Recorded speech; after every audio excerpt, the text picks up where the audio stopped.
Hi, hello, welcome from sunny San Diego. My name is Carl Becker. I'm here to introduce a series of interview videos that I had compiled in the late 90s and early 2000s, like probably in mid 90s and early 2000s. And they're pretty relevant. I didn't put them on the internet, I just kind of letting them ripen. A lot of them are done with my friend Carter Haven. We switched on doing the interviews. And he did interview, then I interviewed, he interviewed. And um, anyways, then I was doing we were doing some stuff. I was doing before I even met Carter. I was doing some stuff down at Wednesday, and I was approached by someone from this magazine, Digital Action, and through them, I was able to travel to some of these other contests. Not only through them, but with their help, I compiled some other interviews. We got to go to Santa Cruz. We're in San Diego, right? And from La Jolla, and I ended up going to contests in like Santa Cruz in LA and stuff and events, and events with the old surfers like Morey and Alter, Toby and stuff. We got to go to Dick Dale's house. I used to hang out with him. I got to be really good friends with him, actually with Toby and Tom. And I was pretty proud of that. And anyway, so let me do a really quick history about me. This is going to be I'll make this as concise as possible. My name's Carl. Grew up surfing in La Jolla. Learned at the shores. Went to Scripps to Blacks to hospitals. Actually, I surfed freaking slides because I lived right above slides and boomers before the body surfers went out. And then I ended up surfing over to the reefs, the hospitals, Horseshoe. Um, then went over to the reefs in Bird Rock, surfed with my friend Warren, and we walked out from his house.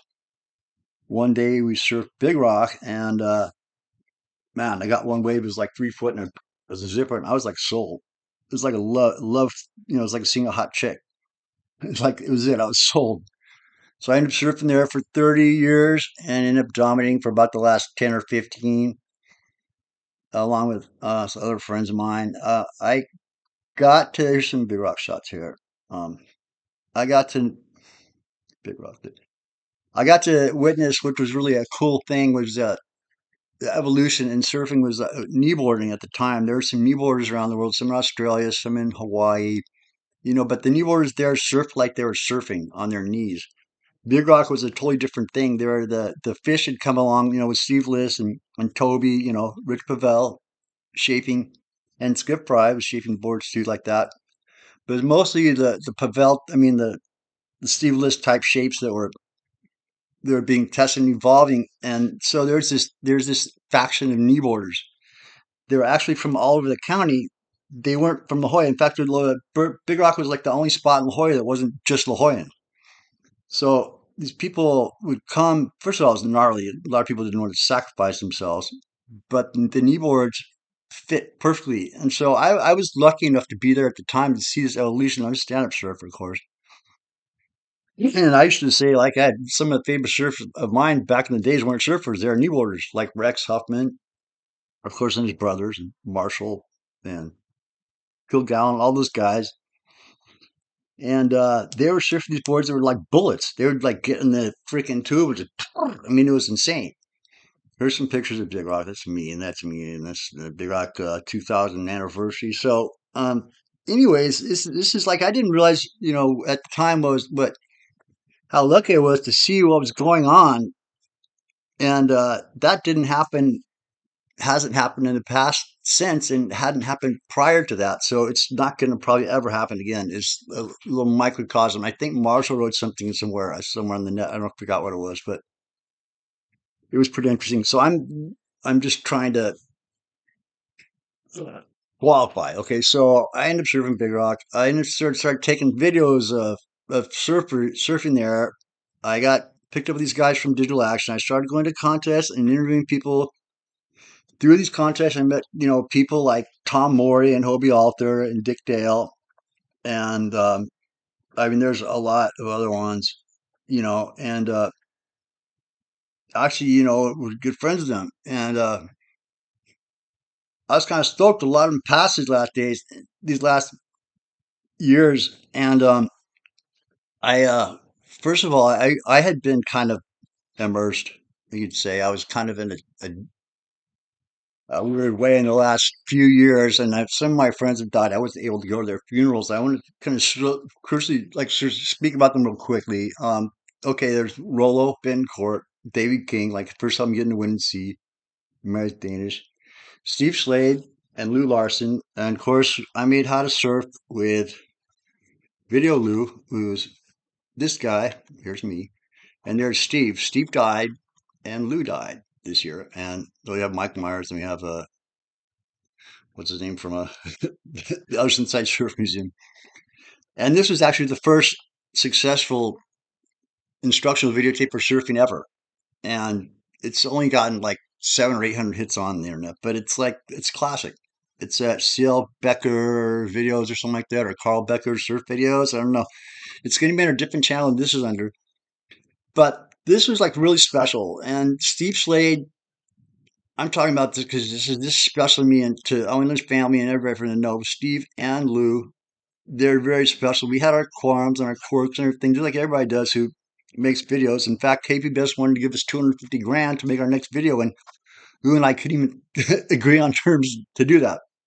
So Steve died of cancer in his head, brain cancer, but watch How to Surf. He's like really funny in the beginning. And Lou did a killer job of the narrating, and I wrote most of it, and kind of just everybody did everything. How to Surf. Okay. Anyways, so if you want. Okay, other people died. I said, David Newell, Scott Stecker. I'm wearing Scott's board doctor shirt. He's to fix dings. And RK from Surfer's Journal, Scott Stecker. Um, RK Richard, did made sure he was put in the people who died in 2023. Scott was a classic surf guy from Windsea, a dying breed that, like the kneeboards, probably won't be seen again. He was like, special. And I could really relate to him. He was like down to earth. He was kind of the earth, of the ocean. And him and I just clicked with him. I miss him. David Newell took a lot of pictures. He was great. Then we have like George Flatu, George Force. I helped him get into the lineup at Big Rock. He was a gnarly guy, looked like a Greek statue. His brother was like a bodybuilder, and he had the same kind of build. I mean, he was just freaking gnarly. He looked like one of those statues. And we had Glenn Chase. Glenn Chase died. Glenn did this picture over here.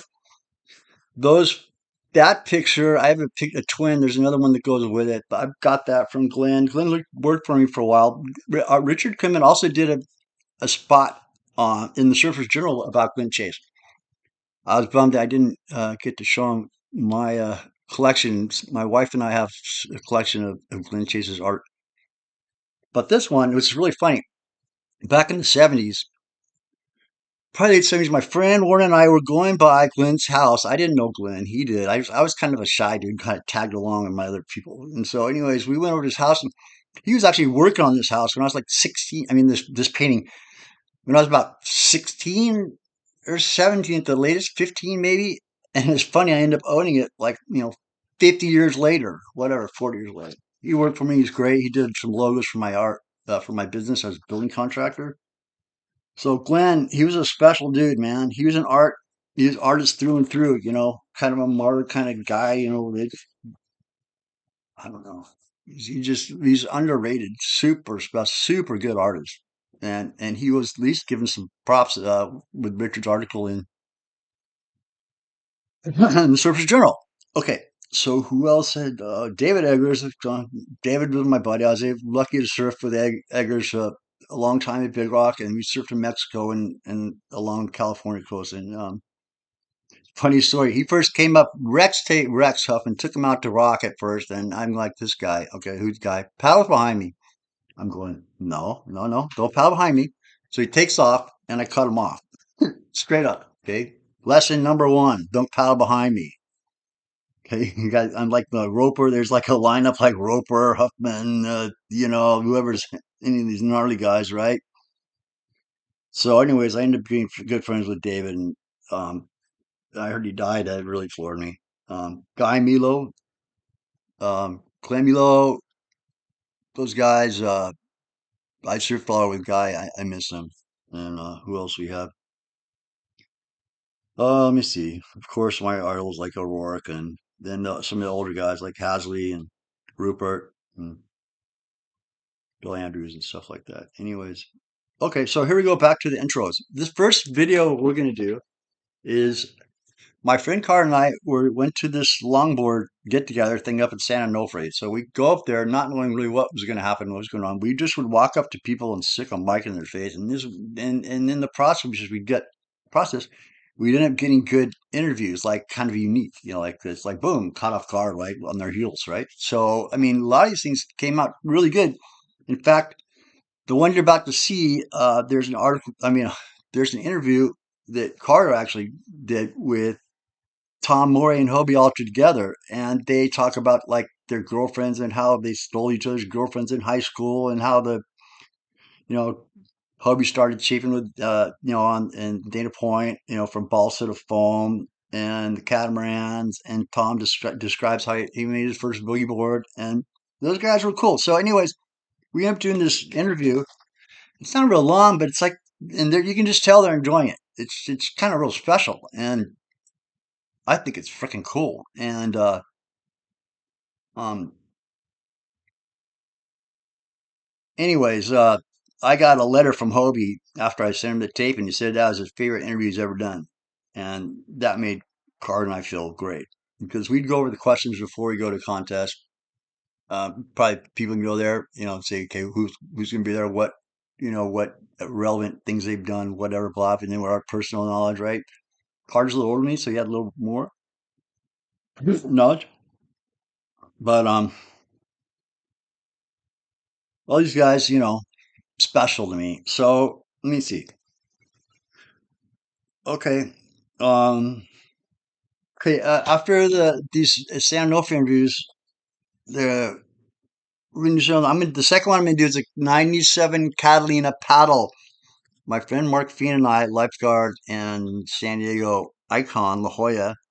Mark Fien won the Catalina contest the prior year when Gulf Force wins, and we went up there the next year and we're on his chase boat. So we followed him, went up there, and so we get really cool interviews with like a lot of these guys like that are paddlers, like Buzzy Kerbox was up there, and um, so just all kinds of guys. What's his name from a lot of notable guys like that, and we get interviews with them prior to the race and after the race, and it's really kind of cool. It's exciting. There's like a tanker that goes by in the middle of the freaking channel between Catalina and Palos Verdes, and it's kind of exciting, and it's really pretty blue water. So that I'm going to put that tape up second. This is just an introduction to all the tapes. So there's about freaking 50 hours of tapes I'm going to be putting up. Okay. And I'm sorry to people that I haven't put them up before, like Mark. But you're going to get your tape put up. I'm going to put them in the next couple of days. All right. I'm going to first put the San Onofre interview tapes up, and they're about, I don't know, half an hour. Then probably tomorrow or the next day, I'll put the other ones up. So again, my name's Carl, and I'm looking at the wrong part of the screen, probably. Anyways, uh,